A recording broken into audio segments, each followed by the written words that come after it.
welcome back, and now we're going to focus on neck injuries.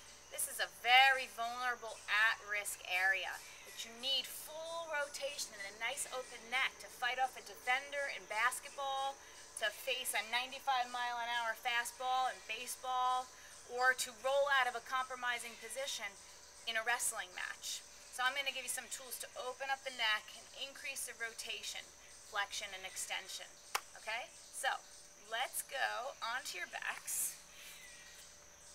This one, for a lot of you, especially in the beginning, you might want to double up your mat. You might need a little bit more cushion, or you can fold up a blanket so you just have a little bit more cushion. Doing it maybe at home on a rug with your mat will help as well. But you're going to come onto your back. I'm going to explain this one first, because if I go back, it's going to be hard to talk. So your hands are going to be down by your side, palms flat.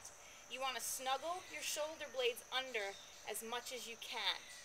When you do that, the shoulder blades when they come under, they cause the spine to come up a little bit, creating this little canal, and it protects the spine from grinding into the floor. So you don't want to be here going into the pose. You really want to scoot those shoulders under. And again, palms are going to be flat to the floor. First, I'm going to show you the level 1. We're going to always look straight up to the sky when we're in this pose, because we're focusing on flexion extension. We're not focusing on rotation, and you could tweak your neck if you look from side to side at your yoga partner's position. Check your ego at the door. Who cares what they're doing? Look straight up to the sky. Hands are down, palms are flat. You're going to press into your arms, lift your legs up and over your head, and you're going to place your hands on your back. So this is level 1.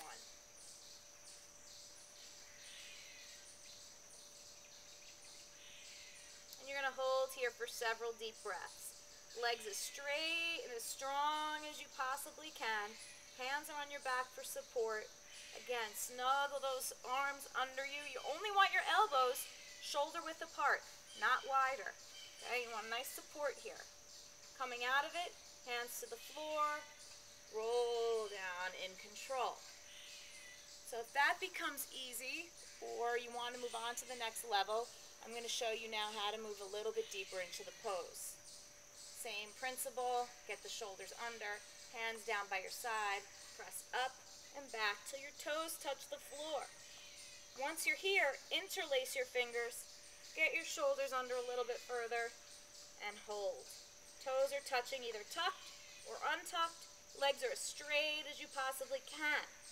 A variation of this, especially for a wrestler, is to go ahead and drop the knees in.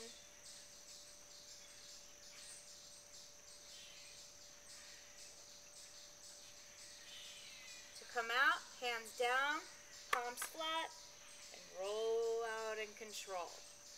Bring your knees into your chest, and just stay a little stable for a little until your back rebounds.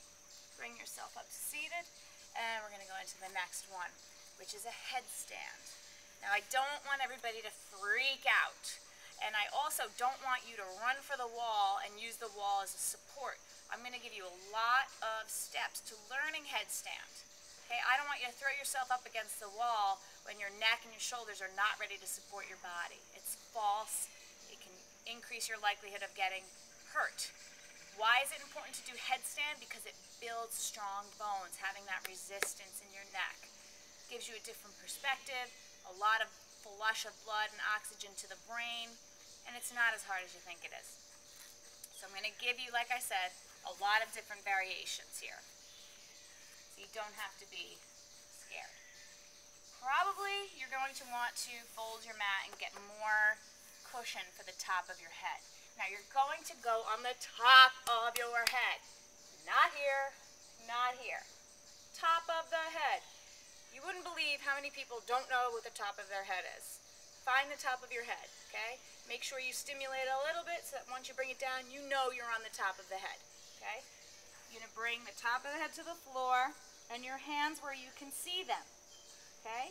Essentially, your head and your two hands are making a perfect triangle, not a straight line, okay? It is not favorable to balance in a straight line. I never bought a three-legged stool that has 3 legs in one straight line. That's silly. I want your legs, your head and your two hands in a triangle, okay? And again, here we go again with the 90-degree angles, but this is the strongest angle for support. Otherwise, houses wouldn't be built in 90-degree angles. They would be built 45s or other angles, right? Everything's built, all strong structures are 90 degrees. So you're going to look at your wrists, they're going to be 90, your elbow's going to be 90. Head to the floor, 2 hands down, notice 90-degree angle, 90-degree angle. Your elbows are in line with your shoulders, they're not flopping out. You could be assured of this by pressing your whole hand into the floor, meaning the base of your pointer and your thumb as well. Both hands down. This is level 1. You may want to stay here. You feel comfortable here, not comfortable enough to move on yet, that's fine. Level 2, tuck the toes, straighten your legs.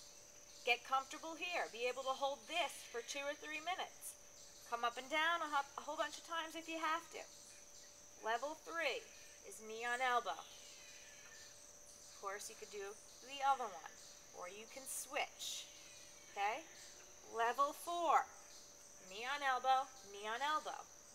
Same thing, 90-degree angles, big toes touch, hanging out here. Your next step is not a headstand. It's bringing your feet towards your butt, lifting your knees off your elbows about 1 inch or 2 and holding it there. Okay? Coming out of it, staying low, and resting. Now I'm going to bring you a little bit further, but I didn't make my cushion big enough, so I'm going to give myself a little bit more softness under my head. Okay? I'm going to bring you to the next level, which is still not a headstand. Okay? Just in case I make a fool of myself and flop over, I'm going to move that. Okay, so top of your head to the floor. Again, level 1. Flat, elbows in. Level 2. Level 3. Level 4. Level 5. Level 6. Your legs are parallel to the floor and you're holding it here. Not until you can hold this comfortably, have a conversation, sing a song, do you have the right or are you ready to go up into your headstand. Okay, and we do headstands for 1 to 10 minutes, building strength in your neck, shoulders, and then coming out again the way you came in for now. Stay low. Don't whip your head up really quick, you will get dizzy. Okay, that's headstand, so there's no reason to be afraid. There's a lot of steps before you can become comfortable enough to go straight up to the sky. Okay, so the next thing we're going to do is called rabbit pose. You're going to come onto your hands and knees. Knees are going to be about hips width apart. You're going to bring the top of your head to the floor. Again, I'm going to explain this one first. You're going to reach around and grab your feet, and you're going to scoot your head closer and closer and closer and closer to your knees, or scoot your knees closer and closer and closer to your head. Okay, and then what you're going to do is bring your butt up to the sky and roll towards the back of your head, opening up the neck. Okay, so you're going to come down, get your knees closer to your head, and lift.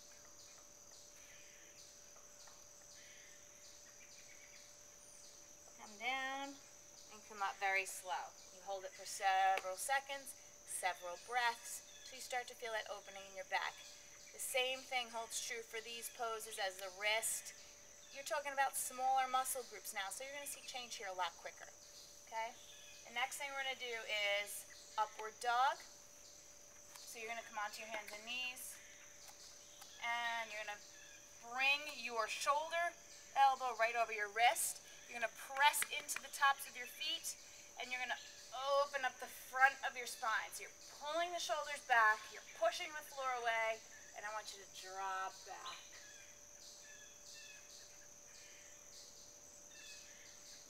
And that's it. And you can come into a nice child's pose after that. Always nice to do a little forward bend after back bending. Okay, if that wasn't enough, one more. Again, it's going to get the whole anterior spine going. You might even get some hip flexors, lots of quads at the same time. Onto your belly. You're going to reach around, grab your ankles or the tops of your feet. If you can't reach, use a strap. until your legs become flexible enough to be able to reach. Okay? You're going to reach down. You're going to press the legs back and up at the same time, and it's going to lift your chest and belly up as much as you can. I like to flex my feet to keep a lot more power in the legs. Press back, lift up. Once you get here, squeeze your shoulder blades together behind you and lift the neck.